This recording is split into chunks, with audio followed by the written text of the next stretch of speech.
Taib, kita mulai. Bismillah. Innal hamdalillah nahmaduhu wa nasta'inuhu wa nastaghfiruh wa na'udzu billahi min syururi anfusina wa min sayyiati a'malina. Man yahdihillahu fala mudhillalah wa man yudlil fala hadiyalah.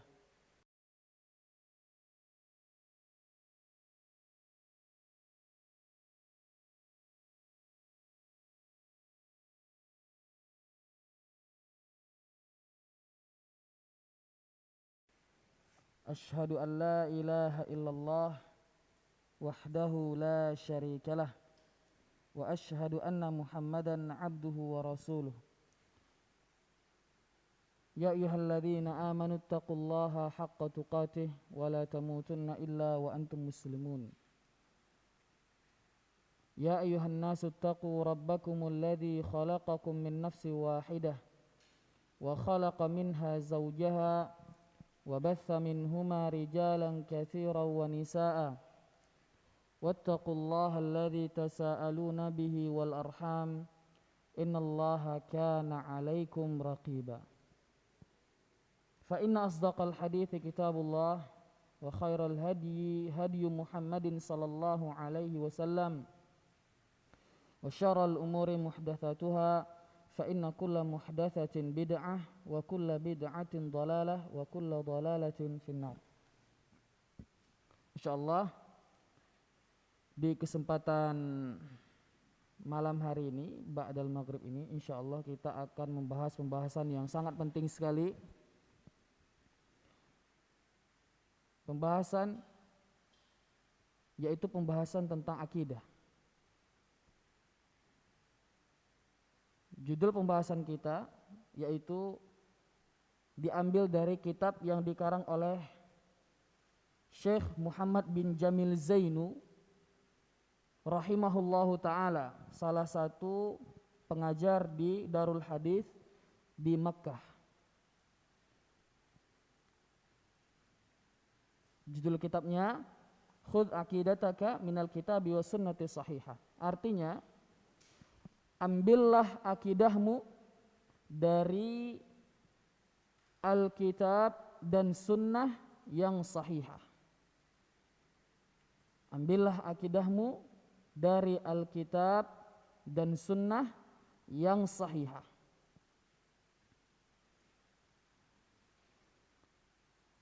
Pesan dari beliau melalui judul karangan beliau ini bahwasanya akidah Islamiyah itu wajib didasari oleh Al-Quran dan Sunnah sahihah. Wajib didasari oleh Al-Quran dan Sunnah yang sahih dari Nabi Sallallahu Alaihi Wasallam.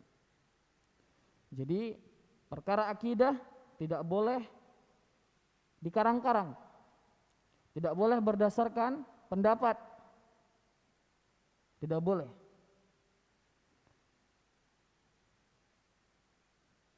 Dia harus murni dari Al-Quran dan hadis yang sahih. Tidak boleh dari selain itu. Mari kita mulai pembahasan kita.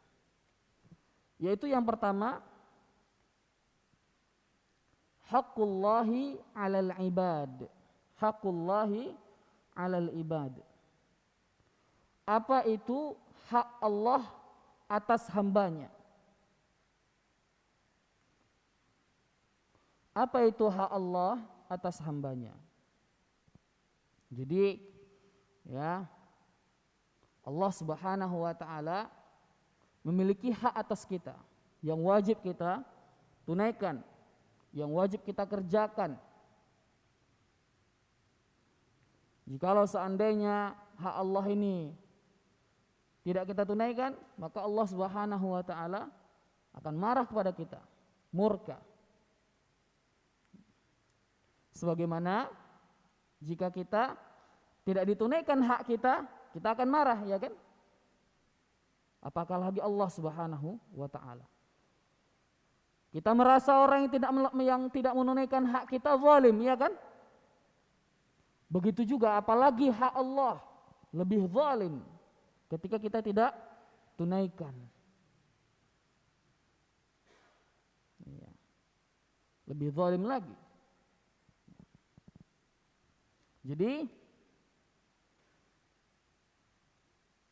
hak Allah Subhanahu wa taala jika kita tidak tunaikan maka kita zalim. Perhatikan itu. Berarti kita telah menzalimi Allah Subhanahu wa taala. Dan menzalimi Allah Subhanahu wa taala hakikatnya menzalimi diri kita sendiri. Iya.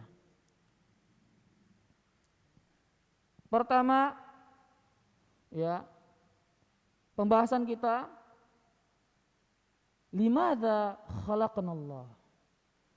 Kenapa Allah Subhanahu wa taala menciptakan kita?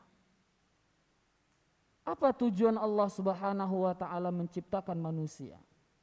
Nah, ini pertanyaan yang penting, ikhwah. Rahimani Allah wa iyyakum. Pertanyaan penting. Tujuan dari hidup. Tujuan hidup kita itu apa?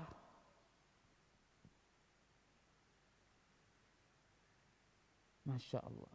Pertanyaan yang sangat mendasar. Pertanyaan yang sangat mendasar. Alhamdulillah. Pertanyaan yang mendasar ini merupakan bagian dari tuntunan dan ajaran agama kita. Sehingga ya, seorang muslim yang benar-benar belajar akidah yang sahihah, akidah yang benar, dia tidak akan melenceng dari tujuan hidup yang sebenarnya. Dia akan mendapati kehidupannya di dunia ini terang benderang, jelas. Dia enggak kebingungan. Ya. Tidak akan kebingungan. Hatinya akan senantiasa lapang. Nah, limadza khalaqanallah? Kenapa Allah Subhanahu wa taala menciptakan kita? Khalaqana lina'budahu wa la nusyrika bihi syai'a.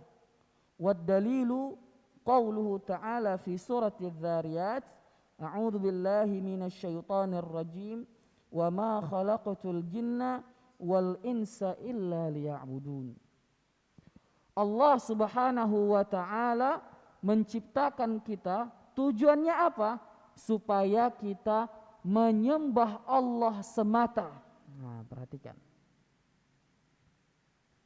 Allah Subhanahu wa taala menciptakan kita, tujuannya supaya kita menegakkan tauhid, menegakkan kemurnian ibadah hanya kepada dan untuk Allah.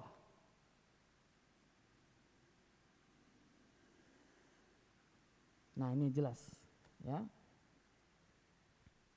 Wala nusyrika bihi syai'an, dan tidak menyekutukannya dalam peribadatan dengan sesuatu apapun. Nah, ini yang sering kita, ya, sebagian kita mungkin sering mendengar ini, tauhid. Tapi dalam hal ini kita akan tegaskan, kembali tegaskan dan kembali ulang dan ingatkan. Ya.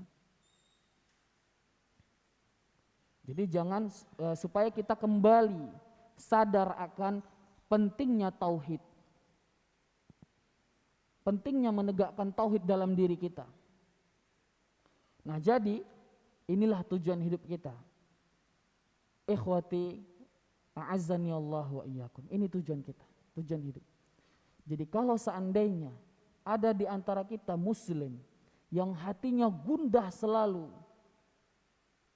sempit, ketahuilah itu berarti, ya, jiwanya sedang kehilangan atau sedang melenceng dari tujuan hidupnya. Itu saja.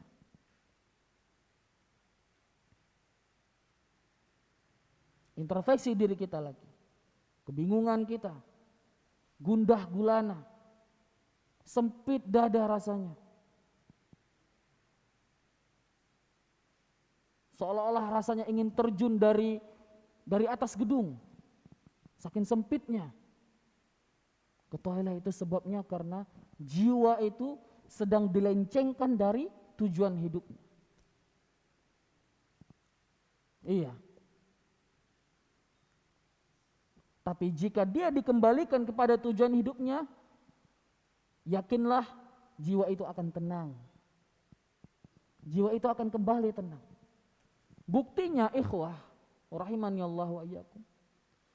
Berapa banyak orang-orang kufar, mereka banyak melakukan bunuh diri. Kenapa? Padahal mereka sudah mendapatkan semuanya, harta, wanita, jabatan. Ya, berfoya-foya, hawa nafsu, mereka tunaikan semuanya. Tapi tidak sampai kepada tujuan yang mereka harapkan, yaitu ketenangan jiwa. Akhirnya apa? Naik ke gedung, terjun, bunuh diri. Atau ambil tali, gantung diri, na'udzubillah. Atau ambil racun, teguk, bunuh diri. Perhatikan, penting ikhwah, mengetahui tujuan hidup kita. Sangat penting sekali.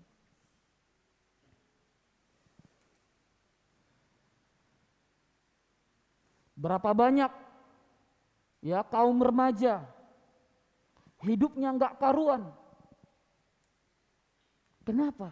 Karena enggak tahu tujuan hidup. Masya Allah.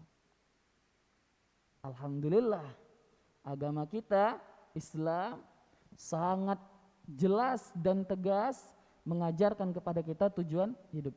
Dan hanya agama Islamlah yang mengajarkan kepada pemeluknya akan arti dari kehidupan yang sesungguhnya. Makanya seorang muslim jika mendapati hatinya sempit, ingat kembali tujuan kita hidup itu apa?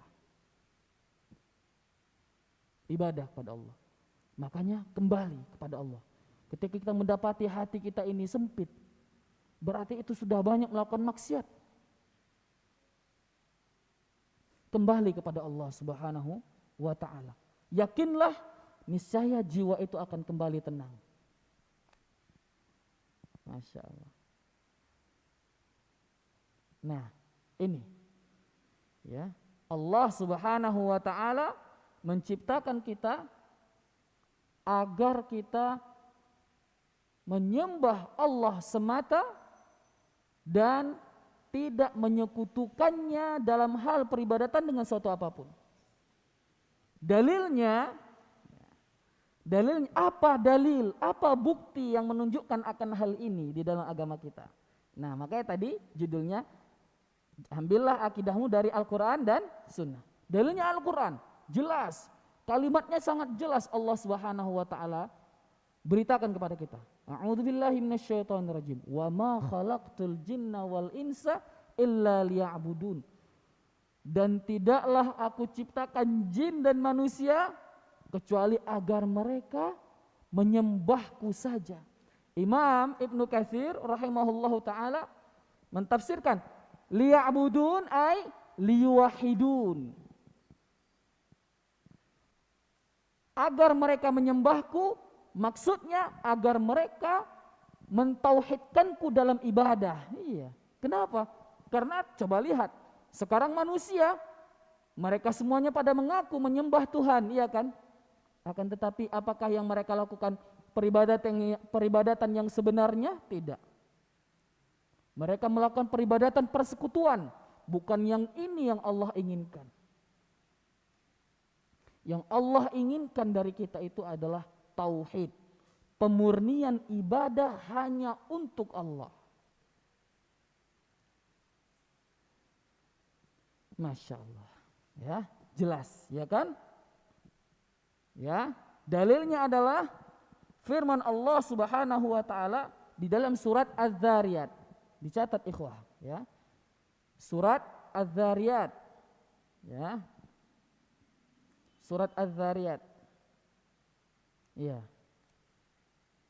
Di akhir suratnya, Allah Subhanahu wa taala berfirman, "Wa ma khalaqtul jinna wal insa illa liya'budun."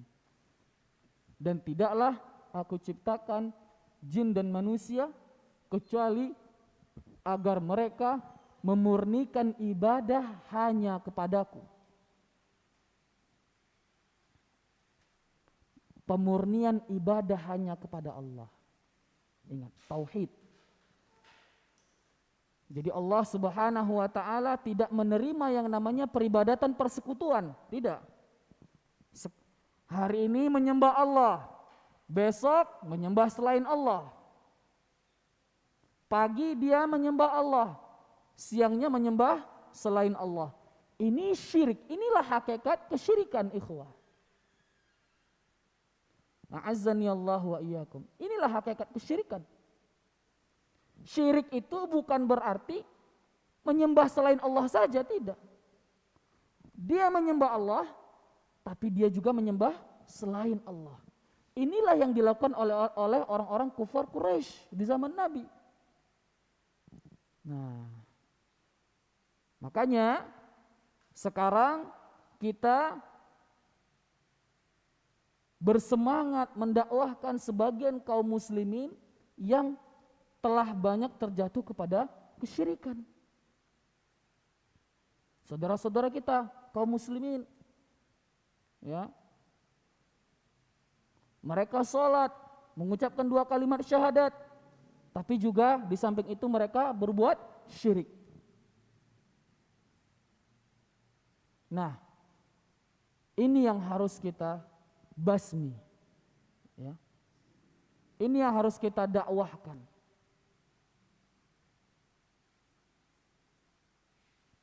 Orang-orang Quraisy di zaman Rasulullah SAW, jangan disangka mereka tidak mengenal Allah, mereka kenal Allah. Bahkan mereka terkadang menyembah Allah, tapi mereka juga menyembah selain Allah. Bahkan mereka lebih dekat dan lebih rajin menyembah selain Allah Subhanahu wa ta'ala. Nah, jadi orang-orang yang melakukan peribadatan persekutuan atau syirik, ya, menyembah Allah tapi juga menyembah selain Allah, tidak dikatakan orang-orang yang melakukan tujuan hidupnya dengan benar. Karena itu orang-orang seperti itu orang yang sangat jauh dari ketenangan hati dan jiwa.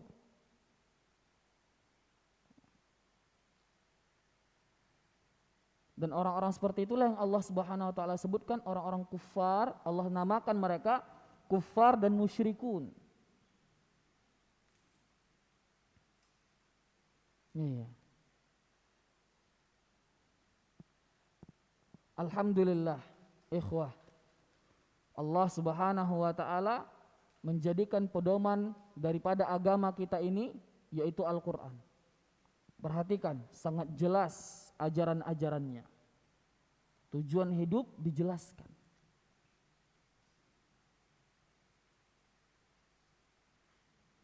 Selain dari Islam dan kaum muslimin, mereka bingung dengan tujuan hidup mereka. Kebingungan.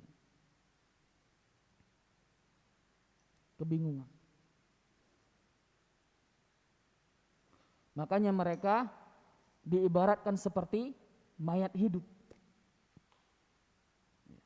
Jasadnya hidup, tapi jiwanya mati. Kenapa? Karena tidak mengetahui tujuan hidupnya. Jauh dari hakikat kehidupan yang sebenarnya. Karena diri kita ini terbagi kepada 2. Ada jasad, ada ruh. Jasad, makanannya, ya, itu makanan yang kita makan sehari-hari. Minum, dan lain-lain. Sedangkan ruh, makanannya, itulah dia. Tauhid.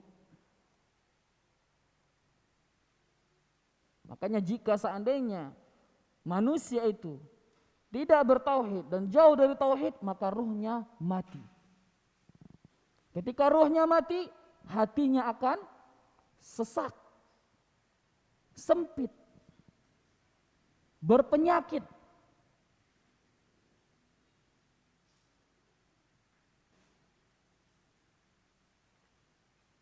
Nah, itu dia ikhwah. Rahimani Allah wa iyyakum. Allah Subhanahu wa taala berfirman, "Wa ma khalaqtul jinna wal insa illa liya'budun." Dan tidaklah aku ciptakan jin dan manusia kecuali agar mereka memurnikan ibadah hanya kepadaku. Kemudian wa qauluhu sallallahu alaihi wasallam, dan dalil yang lain yang menunjukkan bahwa tujuan penciptaan manusia adalah sabda Nabi yang mulia sallallahu alaihi wasallam, haqqullahi 'alal ibad an ya'buduhu wa la yusyriku bihi syai'a. Masya Allah. Nabi sallallahu alaihi wasallam bersabda, mengajarkan kita umatnya, haqqullahi 'alal ibad an ya'buduhu wa la yusyriku bihi syai'a. Hak Allah atas hambanya adalah supaya mereka menyembah Allah semata dan tidak menyekutukannya dengan sesuatu apapun. Subhanallah, jelas sekali kan ajaran agama kita, sangat lurus.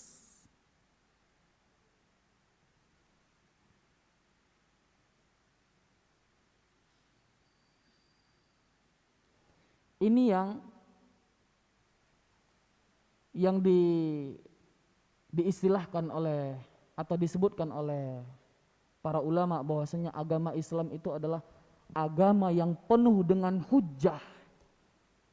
Agama yang penuh dengan hujjah, yang penuh dengan bukti-bukti nyata akan kebenarannya. Penjelasannya tidak ada yang nisbi ya, tidak ada yang kabur, enggak ada. Jelas. Makanya ya Rasulullah SAW bersabda, man salaka tariqan yaltamisu fi ilman sahalallahu bihi tariqan ilal jannah. Siapa yang menempuh jalan hidupnya untuk menuntut ilmu, niscaya akan Allah mudahkan bagi dia untuk masuk surga. Nah, ini ilmu ikhwah.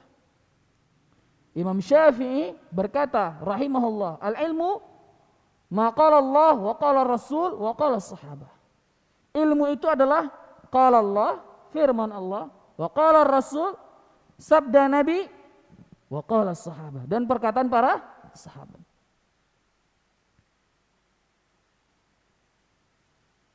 Makanya muslim yang dekat dengan majelis ilmu, muslim yang insya Allah yang senantiasa tahu akan tujuan hidupnya, lapang dadanya. Ya. Iya. Jadi Rasulullah SAW bersabda, hak Allah atas hambanya yaitu agar mereka menyembah Allah semata dan tidak menyekutukannya dengan sesuatu apapun. Perhatikan ini ikhwah, ini hak Allah. Subhanallah. Ini hak Allah atas kita. Tauhid. Makanya rukun Islam yang pertama apa? La ilaha illallah. Karena itu ikhwah, Islam selalu dimusuhi di dunia ini oleh agama manapun. Kenapa?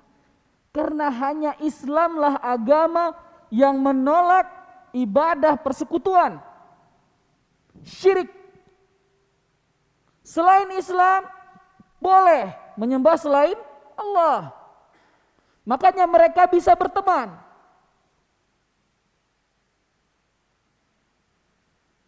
Makanya keluar dari lisan-lisan mereka, semua agama itu sama. Karena hakikat dari agama mereka adalah syirik. Sedangkan kita tidak, tauhid. Oleh karena itu kita menolak dakwah orang yang mengatakan semua agama itu sama. Tidak. Bagaimana bisa sama? Syiar terbesarnya aja udah beda. Yang satu la ilaha illallah. Yang satu boleh semuanya menyembah selain Allah. Sama itu. Jadi kalau ada orang yang mengatakan semua agama itu sama, bahas aja tauhid sama dia. Udah, kelar. Jangan melenceng muter-muter bahas ini, bahas itu, ya. Lihat ini sama, tengok ini. Udah nggak usah bahas itu, tauhid aja kita bahas. Sama nggak? Agama kalian boleh nggak nyembah selain Allah? Boleh. Agama kami nggak boleh. Haram. Kezaliman yang paling besar. Apa kata Allah Subhanahu wa taala? Inna syirka la zulmun azim. Sungguhnya kesyirikan itu adalah kezaliman yang paling besar yang ada di dunia ini.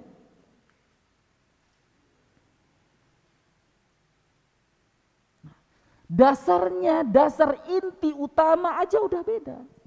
Tentu yang lain pasti berbeda.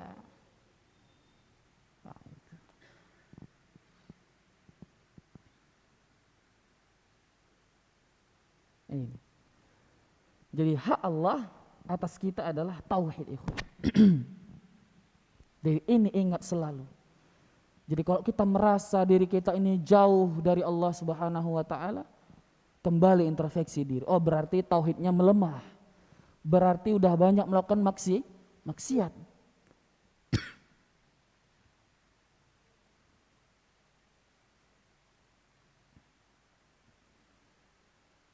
Berarti sudah banyak melalaikan ibadah. Melalaikan perintah-perintah Allah Subhanahu wa taala. Itu gampang. Ini gunanya ilmu. Untuk memudahkan kita kepada jalan surga. Ketika kita melenceng, kita kembali ingat kepada Allah Subhanahu wa taala. Tapi orang muslim yang jauh dari ilmu, ketika dia tergelincir, terus tergelincir, semakin jauh. Na'udzubillah. Makanya ikhwah, rajin menuntut ilmu, semangat. Talabul ilmi faridatun ala kulli muslim. Menuntut ilmu itu wajib bagi setiap muslim, bukan fardu kifayah dia. Menuntut ilmu dasar-dasar Islam, dasar-dasar akidah fardu ain. Yang fardu kifayah itu ilmu tentang rincian-rincian agama. Ya.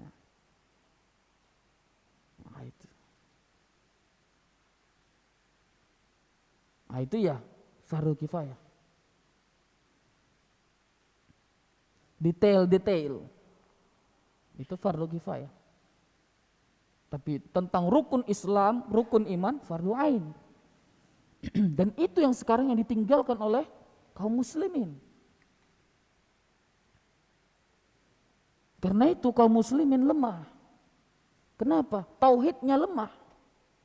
Bayangkan berapa banyak acara-acara TV yang menampilkan kesyirikan laku di pasaran kaum muslimin. Makanya ikhwah, kita kembali kepada tauhid. Tauhid. Belajar tauhid. Apa saja itu tauhid? Apa saja itu syirik? Kita pelajari. Untuk menjauhkan diri kita dari itu semua. Kita kalau ingin memperbaiki diri kita, tauhid. Ingin memperbaiki orang lain, tauhid. Tegakkan tauhid pada diri kita dulu.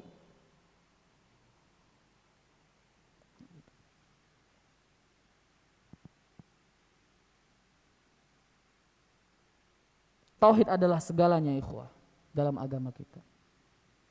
La ilaha illallah. Tapi ingat, tauhid yang kita maksudkan ini ya, simbol tauhid kita ahlus sunnah, bukan seperti tauhid yang diyel-yelkan oleh orang-orang khawarij ya. Tauhid kita la ma'buda bihaqqin illallah. Tidak ada sembahan yang berhak disembah kecuali hanya Allah. Kalau orang-orang khawarij, tauhid juga syiarnya, tapi tauhid hakimiyah. Tauhid hakimiyah, yaitu tauhid yang maksudnya ya, hukum itu hanya milik Allah. Artinya pemimpin yang tidak berhukum dengan Allah kafir, beda. Ini tidak. Ini batil. Bukan ini maksud kita. Jadi kalau ada orang pakaian bajunya tauhid, tapi kerjaannya mencela pemimpin, mencaci maki pemimpin, itu tanda orang-orang yang terpengaruh dengan pemikiran Khawarij. Jadi saya tegaskan di sini, tauhid yang kita maksud adalah la ma'buda bihaqqin illallah. Tidak ada sesembahan yang berhak disembah kecuali hanya Allah. Jadi maksud kita belajar tauhid untuk perbaiki diri kita dulu. Tegakkan tauhid itu di diri kita. Sebelum kita mengkritik orang, kritik diri kita dulu. Benarkah kita sudah mengamalkan tauhid yang sebenarnya? Sudah kita tegakkan tauhid pada diri kita? Karena tidaklah terjadi kerusakan di muka bumi ini kecuali karena amalan kita. Bukan amalan orang, amalan kita.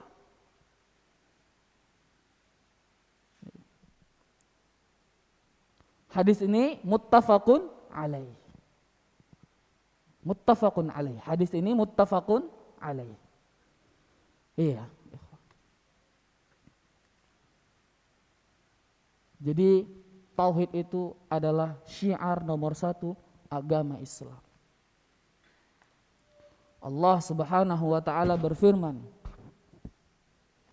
wa'adallahu alladhina amanu wa 'amilus shalihat la yastakhlifannahum fil ardi kama istakhlafal ladzina min qablihim wa la yumakkinanna lahum dinahum alladzi irtada lahum wa la yubaddilannahum min ba'di khaufihim amna ya'budunani la yusyrikuna bi syai'a.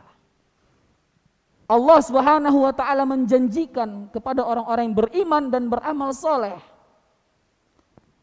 Apa itu janji Allah sama mereka?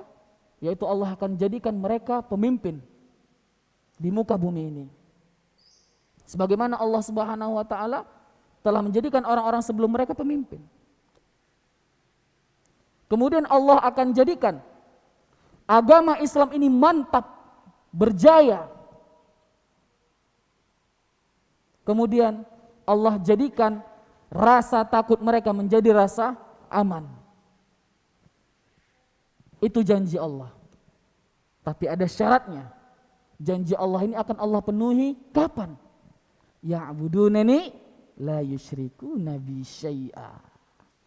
Dengan syarat, yaitu ketika mereka menegakkan tauhid, menyembah hanya kepada Allah dan tidak menyekutukanku dengan sesuatu apapun. Orang-orang Khawarij menjual tauhid, tapi intinya, hakikatnya adalah hawa nafsu mereka. Ini bukan tauhid yang Allah inginkan. Ini adalah maksiat. Mereka jadikan hawa nafsu mereka Tuhan selain Allah Subhanahu wa ta'ala. Masya Allah. Jadi itu pentingnya tauhid, ikhwah. Azani Allah wa iyyakum. Iya.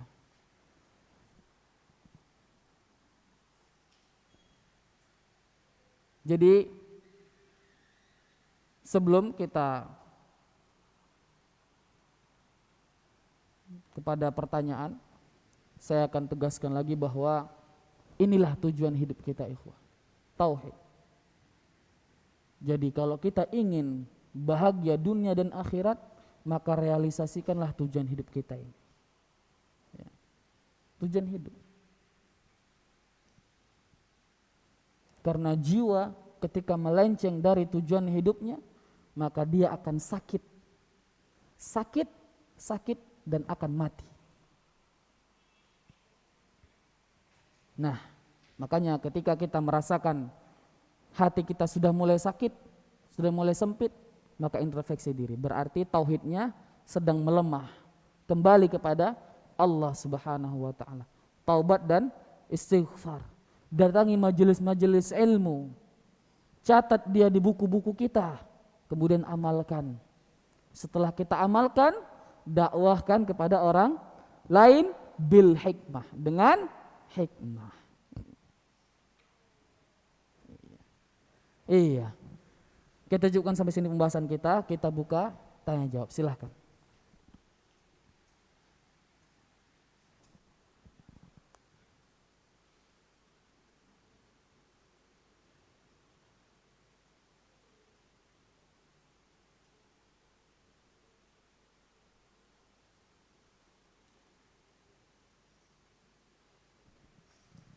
Ayo, kok ada yang bertanya tentang tauhid?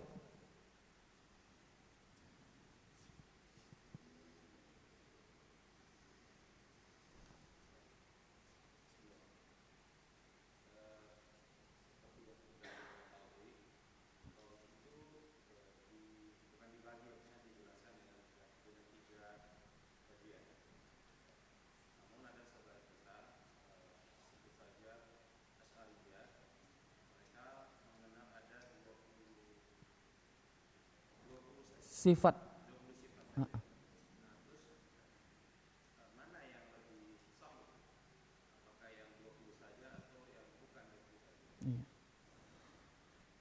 Yang lebih sahih adalah yaitu keyakinan kita bahwasanya nama dan sifat Allah tidak terbatas. Tidak terbatas. Namanya Allah, penguasa jagat raya, Rabbul Alamin. Bagaimana bisa sifat baiknya hanya 20? Terbatas. Logikanya Rabbul Alamin, kebaikan dan kesempurnaannya tidak terbatas. Iya. Jadi itu yang benar, tidak terbatas. Dalilnya apa? Firman Allah Subhanahu wa taala. A'udzubillahi minasyaitonirrajim dalam surat Al-Kahfi. Qul law kana al-bahru midadan li kalimati rabbi lanafidal bahru qabla an tanfada kalimatu rabbi walau ji'na bimithlihi madada. Katakanlah Muhammad SAW, kalau seandainya laut itu dijadikan tinta untuk menulis kalimat-kalimat Allah, nama dan sifat Allah, niscaya laut itu akan habis sebelum menulis semuanya. Walaupun didatangkan, diisi ulang lagi tinta itu dengan laut yang semisalnya, enggak juga habis. Jelas dalilnya? Jelas sekali. Surat Al-Kahfi. Di akhir surat Al-Kahfi. Qul law kana al-bahru midadan li kalimati rabbi lanafidal bahru qabla an tanfada kalimatu rabbi. Katakanlah Muhammad SAW, jikalau seandainya lautan itu menjadi tinta untuk menuliskan kalimat-kalimat Allah, nama dan sifat Allah, niscaya laut itu akan habis untuk menuliskan itu sebelum selesai menuliskannya. Bahkan kalaupun dia ditambah lagi tintanya dengan laut yang semisalnya, dia akan habis lagi dan tidak selesai lagi menulis nama dan sifat Allah. Iya. Kemudian dalam hadis Nabi SAW bahwasanya Allah Subhanahu wa taala memiliki 99 nama. Siapa yang menghitungnya maka dia akan mendapatkan surga atau kebaikan. Ya. Nah, di situ dijelaskan oleh ulama. Rasulullah bilang sungguhnya Allah Subhanahu wa taala memiliki 99 nama. Ini bukan pembatasan. Bukan pembatasan. Tapi Rasulullah SAW ingin memberikan keutamaan bagi orang-orang yang berhasil mentelaah dari Al-Quran dan Sunnah dan dia menghasilkan dapat akhirnya nama dan sifat Allah 99. Contoh, saya bilang sama ikhwah, saya bilang ini bahasanya ya, ikhwah, saya ada uang 100 ribu. Siapa yang bisa menjawab pertanyaan, saya akan berikan uang 100 ribu ini untuk dia. Apakah itu artinya uang saya hanya 100 ribu? Enggak. Jelas? Itu dia. Jadi hadis tadi bukan pembatasan. Dan Rasulullah SAW bilang 99. Yang ada aja yang cari 99. Itu 20. Kemudian yang 20 tadi juga itu berdasarkan pendapat juga. Tidak dari Al-Quran dan Sunnah, pendapat. Maka membatasi sifat Allah hanya 20 ini merupakan suatu kekeliruan, ya, kekeliruan. Yang tepatnya adalah nama dan sifat Allah tidak terbatas. Dan Rasulullah SAW menjanjikan bagi orang yang bisa menghitung atau mencari nama Allah 99 yang ada dalam Al-Quran dan hadis, maka dijanjikan bagi dia surga atau kebaikan. Iya, Masya Allah. Kita cukupkan sampai di sini karena sudah datang waktu Isya. Subhanakallahumma wa bihamdik asyhadu an la ilaha illa anta astaghfiruka wa atubu ilaik. Wassalamualaikum warahmatullahi wabarakatuh.